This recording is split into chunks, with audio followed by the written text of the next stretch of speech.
Bora, gente, bora para mais um podcast do esporte. Iniciar o podcast hoje falando do último jogo da 16ª rodada, tá? Internacional e América Mineiro. O Inter venceu por 1-0, cara, um gol na Bacia das Almas, né? Finalzinho do jogo, último ataque do jogo. Jogo fraco tecnicamente, né? O Inter que tinha a posse de bola, o América que se fechou, não deixou o Inter encontrar espaços. O jogo seguiu essa tônica até o Inter conseguir o gol do sacrifício, o gol da vitória, o gol que colocou o Internacional na terceira colocação, né? Briga pelo título, a 2 pontos do Palmeiras, empurra o Galo, empurra o Fluminense, né? Empatado com o Galo, mas supera nos critérios de desempate, então o Internacional segue lá, né? Um futebol pragmático muitas vezes, muito defensivo, né? Característica do Mano Menezes, eu não estou tirando nenhum mérito disso. O Corinthians joga assim, então é curioso, né? Curioso que a gente olha para o topo da tabela e vamos pegar o G6 pelo menos, tá? O G6. A gente tem apenas dois times que jogam de forma mais ofensiva, o Palmeiras e o Fluminense. O Corinthians, o Internacional, o Atlético Mineiro e o Atlético Paranaense são times mais defensivos, são times mais reativos. O Corinthians, nessa fase que tá, né, de muitos desfalques, o Corinthians nem reativo é. O Corinthians é só retranqueiro, retranqueiro, retranqueiro. O Vitor Pereira tá jogando para empatar e tá conseguindo bons resultados. Por quê? Porque assim, eu acho que aí não tem nem o que fazer, né? Ele não tem peças, ele não tem jogadores para buscar o mínimo de ofensividade, né? E a tal da reatividade. Então ele só se defende. Com o que a gente tem, só dá para se defender. E o Corinthians, felizmente, está conseguindo bons resultados e segue ali na vice-colocação. Agora o Internacional é mais reativo, o Atlético Paranaense é mais reativo, o Atlético Mineiro também, né? Sendo a principal peça ofensiva, o Hulk, na busca dos contra-ataques.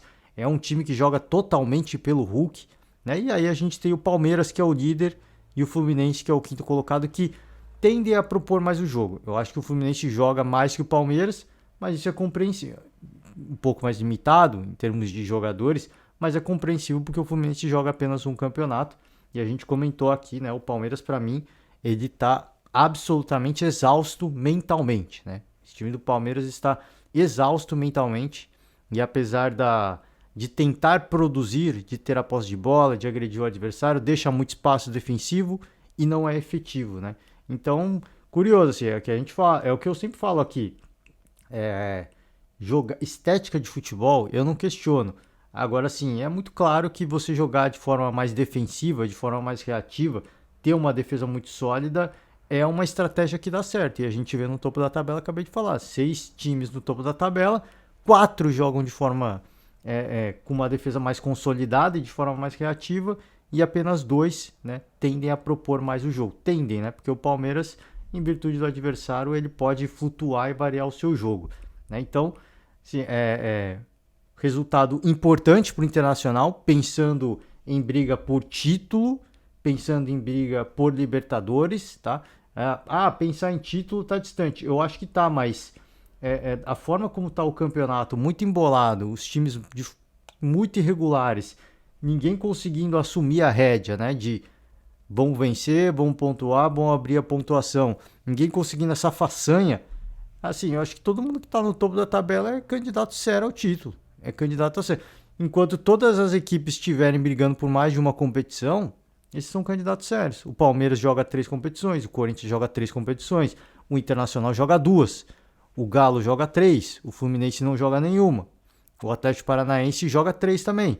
Então, assim, enquanto as equipes estiverem disputando várias competições e estiverem no topo da tabela, todo mundo pode ser campeão. Essa que é a verdade. Existe a tendência da gente colocar um certo favoritismo pro Palmeiras e pro Galo, porque tem mais elenco, né? A gente imagina que tem como jogar mais, né? Rodando o seu elenco, fazendo a gestão, tem como jogar mais, mas a rotina é muito claro e óbvio que está desgastando o jogador. É a diferença. A proposta do Turco Mohamed mudou, né? É um cara que vai jogar no contra-ataque mesmo, apostando todas as fichas no Hulk, e apesar de ser um super elenco, e o Palmeiras, apesar de ser uma variedade de bons jogadores, também quando roda não vem conseguindo. O time está claramente exausto. Então, Boa vitória pro Internacional, né? Assim, para embolar a tabela, né? Se a gente pensar em campeonato emocionante, competitividade, isso foi muito bom. Pro América Mineiro foi um péssimo resultado, né? O América ele flerta com a zona do rebaixamento, né? Tá com 18 pontos, a mesma pontuação do Ceará, primeiro time no Z4. Então, vida difícil, né? Muito embolado no topo da tabela, muito embolado do meio para baixo da tabela também, tá? Vamos pular para a Copa do Brasil, que hoje eu queria fazer só expectativa aí para esses jogos de volta da Copa do Brasil, tá? Começar por Santos e Corinthians, eu acho que esse é o jogo que está mais definido, tá? O Corinthians, ele tomou 4 gols do Fluminense e aquele momento foi assim, o torcedor santista, ele tem que assim, não pode entregar, assim, você não pode entregar, né? Acabou, estamos eliminados. Um torcedor do time não pode se entregar. A gente que olha o jogo, faz uma análise, tenta fazer uma análise pensando nos últimos resultados, no momento, a gente obviamente crava que o Corinthians vai passar pelos resultados recentes. Mas eu falei aqui, o Corinthians tomou 4 do Fluminense, né? Então o torcedor santista tem que se apoiar nisso, que ainda vai ser um Corinthians desfalcado. Vai ser um jogo na Vila, o torcedor vai incendiar, né? O Fluminense conseguiu um resultado importante para cima do Corinthians, que pouco apresentou. E vindo de uma semana desgastante, né? Jogo na Bomboneira, jogo contra o Flamengo, 2 jogos em que que o Vitor Pereira teve que mobilizar tudo que ele podia para fazer esses 2 jogos. Então a expectativa é que o Corinthians contra o Santos seja um time tecnicamente mais fraco. Agora, a grande verdade é que e aí eu não quero desanimar o torcedor, eu falo, o torcedor tem que ter esperança. Agora o que o Santos vem apresentando, troca de gestor de futebol, troca de treinador, de comissão técnica, fica cada vez mais claro que o Santos não vai ter condição de passar pelo Corinthians, né? Já não vem apresentando um bom futebol de longa data, trocando treinador, né? Gestor de futebol, a gente imagina que pode até vencer? Pode, mas vai ser um placar muito humilde e o Corinthians que vai mais uma vez para só se defender. Se conseguir fazer um gol ao acaso, vai ser o grande sucesso do Corinthians mais uma vez, porque vai para se defender, tá com 4 gols de vantagem, não tem porquê também ir para Vila Belmiro e buscar fazer alguma coisa diferente do que vem fazendo nos últimos jogos. Até porque, repito, um time muito desfalcado. E aí, de novo, não tô falando isso para tirar mérito nenhum. A gente dá todo o crédito pro trabalho que o Corinthians está conseguindo fazer com um time muito desfalcado. É impressionante os feitos do Corinthians nos 2 últimos jogos. Eliminaram o Boca na Bomboneira e venceram o Flamengo, né, na Neoquímica Arena com um time extremamente fragmentado, né, extremamente desmantelado. Então esse para mim é o resultado mais certo, né? É mais praticamente impossível o Santos, mas eu falei e vou repetir, o torcedor ele tem que ter esperança, ele tem que ir para Vila Belmiro, ele tem que apoiar, ele tem que acreditar que dá, né? Até porque teve uma goleada de 4-0 recente do Corinthians. Então, imaginando que os Corinthians teve uma sequência difícil de jogos e vai chegar mais desgastado ainda para a Vila, por que não sonhar, né? O torcedor tem que sonhar, né? O torcedor tem que sonhar. E o time tem que honrar a camisa do Peixão, como grita a torcida do Peixe. Honra a camisa, faz um jogo o máximo que dá e, cara, qualquer que seja o resultado, eu acho que tem que ir para honrar as cores, honrar o escudo, a camisa que tá vestindo, tá? Vamos passar para o outro jogo, outro clássico paulista, São Paulo, o jogo entre o Palmeiras e o São Paulo, o jogo vai ser no Allianz Parque, e jogo que o São Paulo tem uma vantagem, e assim, é difícil, assim, esse jogo para mim, ele é complicado é muito fácil a gente olhar para o Campeonato Paulista e a gente fala, pô, o Palmeiras tem uma grande chance de passar do São Paulo pelo que aconteceu no Campeonato Paulista, mas aquele foi um outro momento, né? O São Paulo não vai cometer o mesmo erro. É um time que tem um certo desfalque, sim. O Palmeiras é um time que vai com força máxima, sim. Mas o Palmeiras e o São Paulo, os 2 times desgastados, os 2 times cansados. Mas o São Paulo, mesmo cansado, nos últimos jogos, conseguiu render mais, na base da garra, na base da vontade. E o Palmeiras tem ficado cada vez mais evidente que é um time muito... Cara, assim, um time que está exausto mentalmente. Agora, esse é o tipo de jogo que o Palmeiras gosta, né? que é eu cito o Mauro César aqui, é o jogo da mobilização, que o Abel Ferreira e a sua comissão técnica, eles têm uma capacidade absurda de fazer uma mobilização para um jogo importante. Esse jogo tem dois componentes, né? Primeiro, o fator clássico. Segundo, né, você está com um resultado negativo. Você está com uma derrota na conta, né, de um gol de diferença. Então é outro fator motivacional e essa comissão técnica já mostrou mais de uma vez que ela é capaz de motivar esses jogadores. E esses jogadores jogando em sua plenitude física, que aparenta ser fisicamente, o time está, não digo que está na sua plenitude, mas está ok. Está ok, assim, é um time que está bem fisicamente. Se conseguir essa mobilização e essa motivação para que o time entregue mais mentalmente, a gente vai ver um Palmeiras que a gente costuma ver na Libertadores. E aí vai ser um enfrentamento de duas equipes que vão brigar por essa classificação. O Palmeiras que vai estar focado, o São Paulo que também vai estar focado, porque o São Paulo, eu repito, não vai repetir a tua... Pode acontecer? Pode. A gente sabe que quando você vai na casa do adversário, e o Palmeiras acontece muito isso, um time muito apático no Morumbi. E costuma acontecer isso nos clássicos paulistas, porque é torcida única, né? Costuma acontecer isso. Então, quando o São Paulo vai visitar o Corinthians, se bem que ali foi diferente, é que eu falo assim, esse clássico Choque Rei, ele tem uma particularidade, né? Quando o São Paulo vai no Allianz Parque, ele costuma não render bem, quando o Palmeiras vai no Morumbi, costuma não render bem. É diferente quando essas equipes vão no estádio na Neoquímica Arena ou na Vila Belmiro, que aí costuma ter uma outra atitude, né? É interessante, assim, quando esse clássico Choque Rei, ele é diferente, ele tem esse componente. O visitante costuma render muito pouco, cara. Então, assim, pelo histórico, a gente pode imaginar que o São Paulo não vai render tão bem. Torcida única, casa do Palmeiras, mas eu acho que não vai ser bem assim. Porque a gente já viu um São Paulo jogar muito bem contra o Corinthians na Neoquímica Arena, né? A arena que o São Paulo nunca venceu, o Corinthians lá. Então tinha toda essa mística e o time no primeiro tempo foi muito superior. Eu acho que nesse jogo contra o Palmeiras é um São Paulo com uma postura diferente em virtude do que aconteceu na final do Paulista. Então é um jogo difícil, eu não me arrisco a cravar quem vai passar, porque eu falei e vou repetir. Assim, é um São Paulo que não vai repetir os erros do Paulista e é um Palmeiras que, ao lado do seu torcedor, é muito forte. É o típico jogo da mobilização que o Palmeiras gosta, mas é um time exausto mentalmente, né? Quanto que esse time vai conseguir entregar? Quanto que esse time vai conseguir se motivar? Tem todos os componentes para o Palmeiras se motivar e fazer um bom jogo. Agora, vai conseguir? Né? Esse que é o grande ponto de interrogação. Então, esse jogo eu acho complicado, apesar do Palmeiras, na minha opinião, ter mais time, ser mais bem treinado, porque tem mais sequência, tá?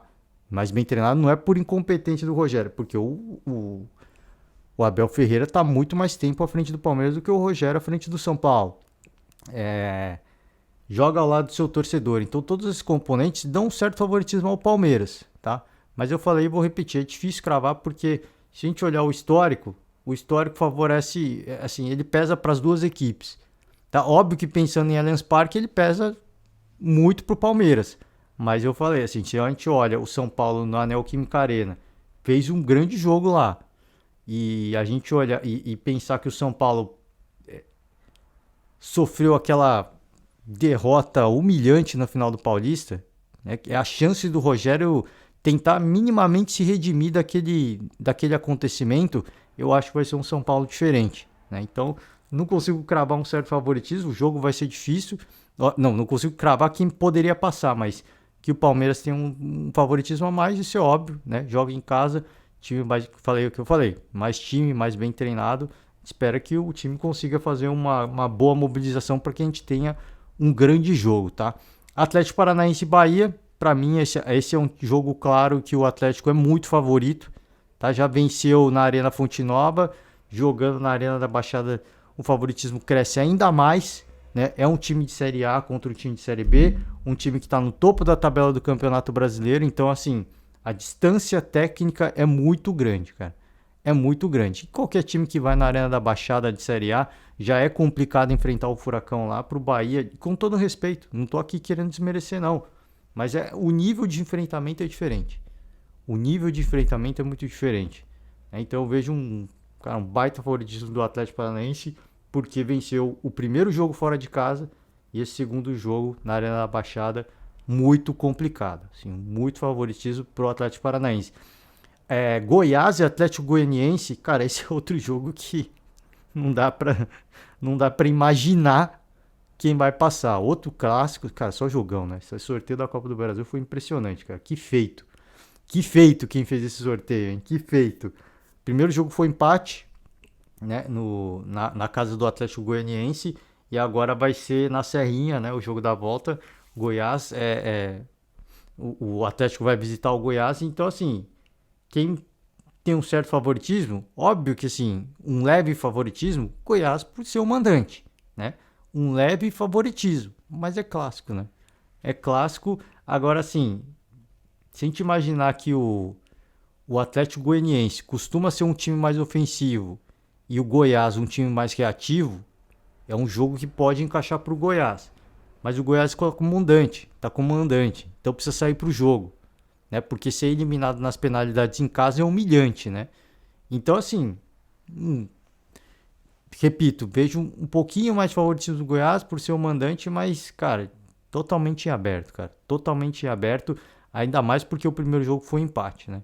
Primeiro, que assim, o Palmeiras tem um certo favoritismo a vencer o jogo porque joga em casa. Mas o São Paulo tem um gol de vantagem, né? Então, por isso que eu falo, é difícil, sim. As coisas meio que se equilibram, né? As coisas meio que se equilibram. Ceará e Fortaleza. O Fortaleza conseguiu uma bela vantagem no primeiro jogo. Foi 2-0.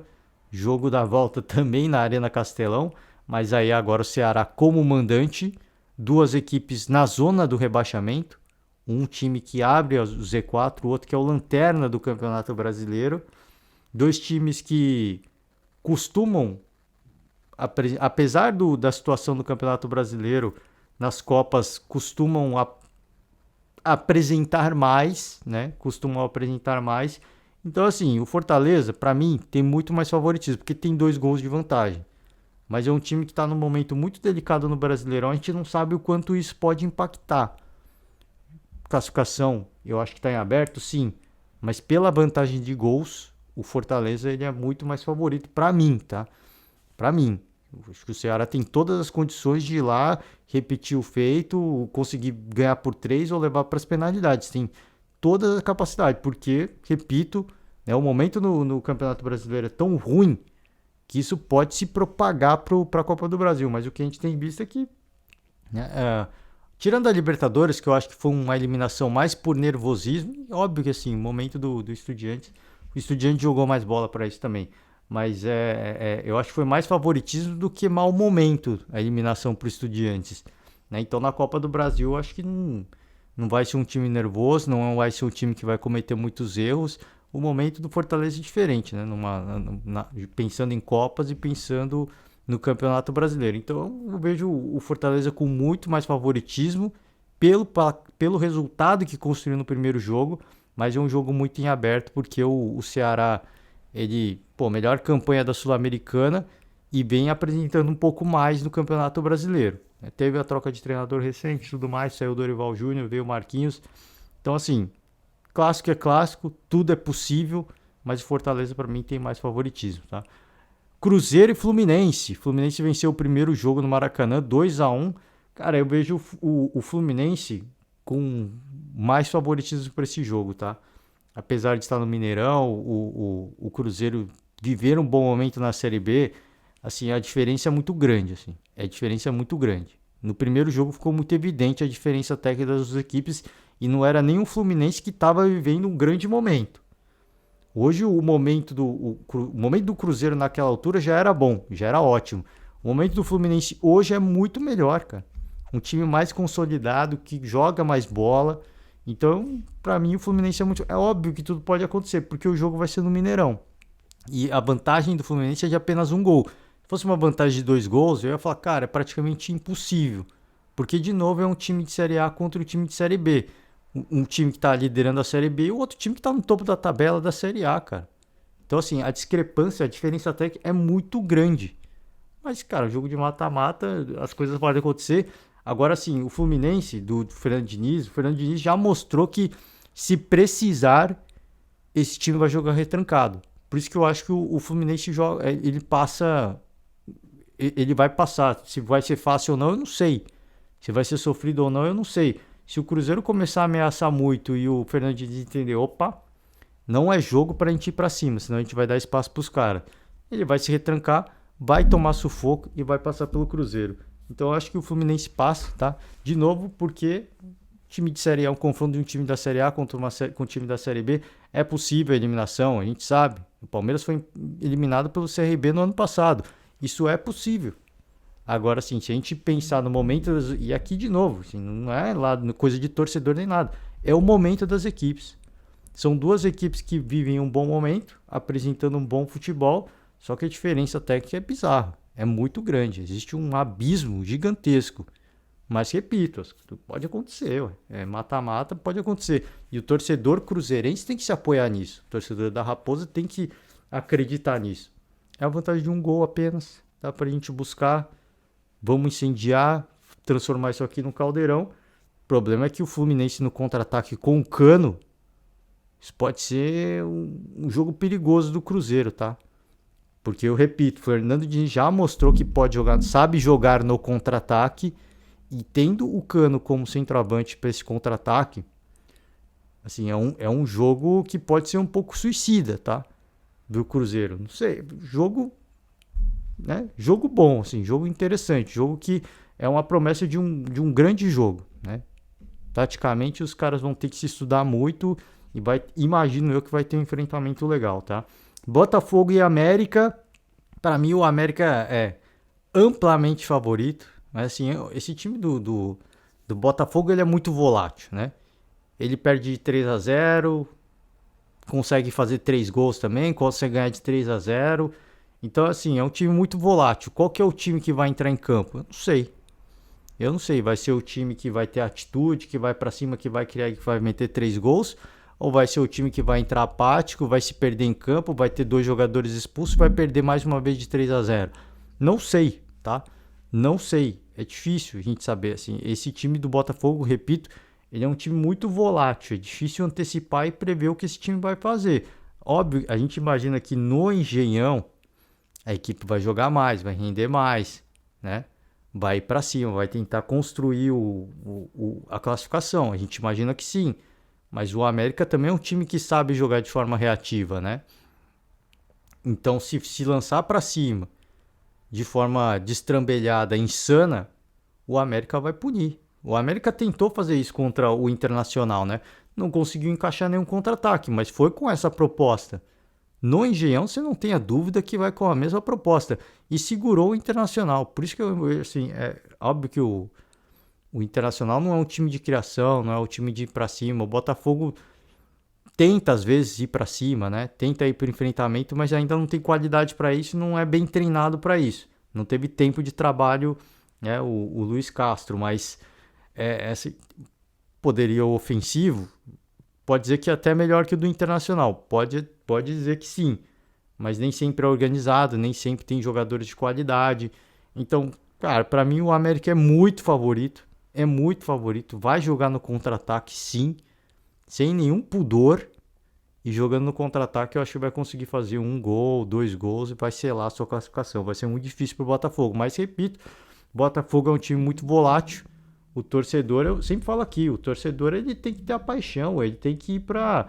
Cara, ele tem que ter fé, ele tem que imaginar que vai ser aquele time que vai pra cima e que vai fazer 3 gols. Vamos levar para as penalidades. O torcedor tem que se apoiar nessas coisas, né? Aquele Botafogo raçudo, pô, que venceu o Internacional, pô, prejudicado, com um jogador a menos, perdendo de 2-0, conseguiu uma virada épica. O torcedor tem que acreditar que quem vai entrar em campo é aquele time, né? E tem que apoiar os 90 minutos pensando nisso. Não é fazer igual o Santos, torcedor santista, que recebe o Tátira, intervalo do primeiro para o segundo tempo, já começa a cobrar. Tem que apoiar. Depois do jogo é outra história.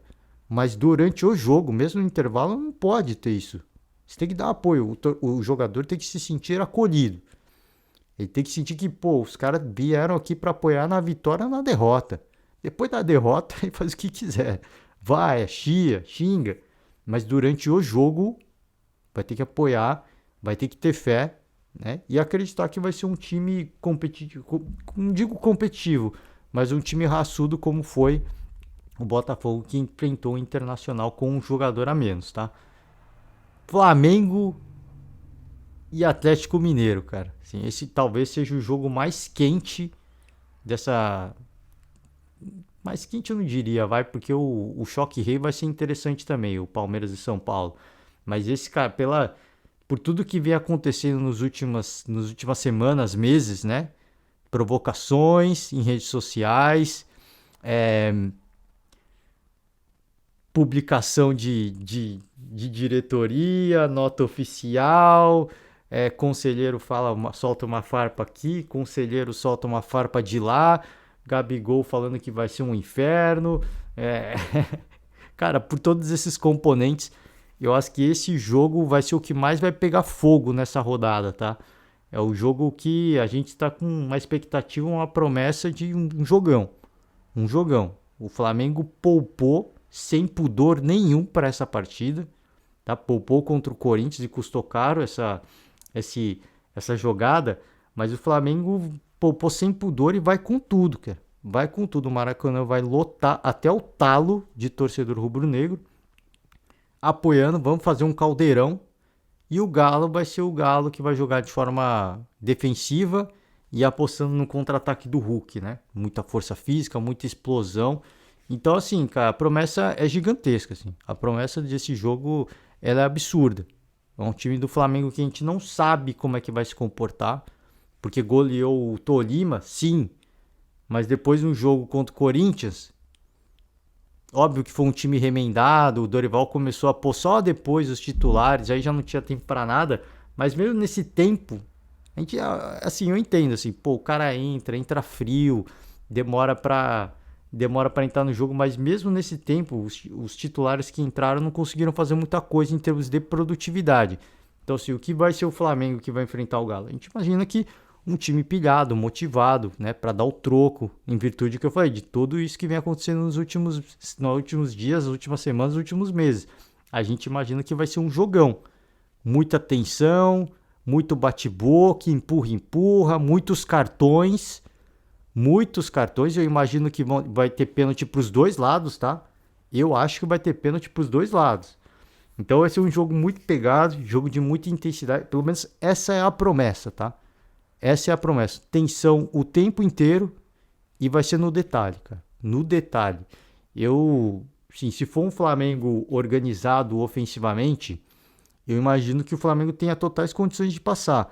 Agora, se for um Flamengo que, assim, desesperado, tenso, e o Galo, né, frio, jogando no contra-ataque, porque o Galo nessa proposta vem conseguindo fazer grandes resultados também. Eu acho que aí o Galo passa. Vai depender muito do contexto da partida, como os times vão se comportar. Eu falo assim, é uma interrogação, porque a gente não sabe qual que vai ser. O Galo que vai entrar em campo, a gente tem certeza de qual vai ser.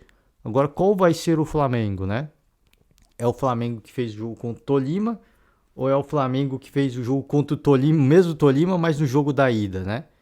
Óbvio que a gente vai, Maracanã, torcedor apoiando, o time vai se inflamar e vai render mais. É isso que a gente imagina, tá? Mas mesmo no Maracanã, um time que, apesar da atitude, da vontade, nem sempre atua bem ao lado do seu torcedor. Jogou muito contra o Tolima. Mas foi uma exceção, assim. Eu não sei se aquilo vai ser uma sequência, se aquilo vai virar tendência, né, no Flamengo. Não dá para saber, cara. Assim, é uma grande incógnita.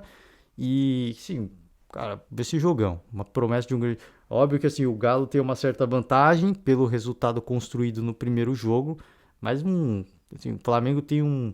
É aquilo que eu falei do próprio Palmeiras e São Paulo. O Palmeiras tem um certo favoritismo porque joga em casa, mas o São Paulo tem a vantagem de um gol. É a mesma coisa aqui. O Flamengo tem a vantagem por jogar no Maracanã, mas o Atlético tem um resultado favorável, tem uma vantagem de um gol. Então, assim, favoritismo sempre existe. Mas ele meio que se equilibra pela vantagem que foi construída pelos times visitantes, né? No caso o São Paulo e aqui no caso o Galo também. Então, assim, cara, promessa de uma grande rodada de Copa do Brasil. A gente só espera jogão, a gente espera jogo tenso, jogo pegado, jogo disputado, tá? A promessa desse Flamengo e Atlético Mineiro é assim, absurda. Ceará e Fortaleza também é absurdo. Goiás e Atlético Goianiense também, cara, vai ser um negócio absurdo. Negócio maluco, né? E Palmeiras e São Paulo também, né? Que é só o Santos e Corinthians que pra mim eu acho que tá praticamente selado, mas eu falei, os torcedores que estão em desvantagem, cara, tem que ir assim, vai pela mística, acredita, né? Acredita que dá. Tem que acreditar, porque se o torcedor não acreditar, cara, o torcedor tem que sonhar. Óbvio que tem que ser sonhar com responsabilidade, é o que eu sempre falo aqui. Não adianta o torcedor do Santos ir pra Vila achar que vai meter 5-0 no Corinthians. E aí não aconteceu 5-0 e ficar maluco. Não, tem que sonhar. Pô, vamos acreditar, vamos. Pô, tá difícil, assim, a gente tá eliminado, mas vamos que vamos, ué. E se acontecer, pô, aconteceu. Agora tem que ir com responsabilidade, né? É o que a gente sempre fala. Mas o trabalho, a missão do torcedor é essa. É sonhar, é acreditar e é ir pra apoiar o time. É ir pra apoiar o time porque, assim, todo resultado é reversível. Por mais difícil que seja, o futebol permite isso, né? Então tem que ir lá, tem que ir pra competir, tem que ir pras cabeças. E é isso, gente. Por hoje eu vou finalizar. Os jogos começam na noite de terça e vão terminar na noite de quinta-feira. E vou encerrando por aqui, né? A expectativa é absurda, né? Muita expectativa por esses jogos. E a gente vai voltando ao longo dos dias para comentar os jogos e os classificados. Então é isso, gente. Valeu demais. Forte abraço para todo mundo e até amanhã. Tchau.